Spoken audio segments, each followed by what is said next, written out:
In this video, I'll be showing you how to delete cache in Google Chrome. If you find this video helpful, drop a like and subscribe. Anyways, getting into it, it's very easy to do, and you can do it on literally any device that you're going ahead and using with Google Chrome, whether it's the application or like either a website or anything like that.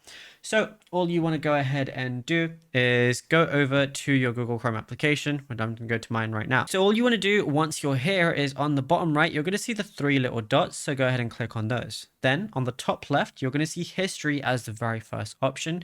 So just go ahead and click on that. This is going to show any of your history. And then what you want to do from this point onwards is go on the bottom left where it says delete browsing data.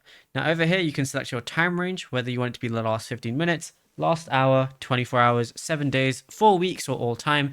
So you do have a few options. Let's say I want to do last 24 hours. Now, you can obviously just delete all your history by going on browsing data, but if you want to delete absolutely everything, you can also choose like, your cache, your cookies and site data, which is going to clear your cache, cached images and files, which you definitely want to go ahead and do as well. And that can, let's say you only want to delete cache, you can just check that and then go ahead and press confirm. But if you want to delete everything, then you can go ahead and delete all of this stuff right here, which is going to delete everything for you. And then go ahead and press confirm, then press delete data at the very bottom, and then that's it. You'll be good to go. Now, if you found this video helpful, be sure to drop a like and subscribe.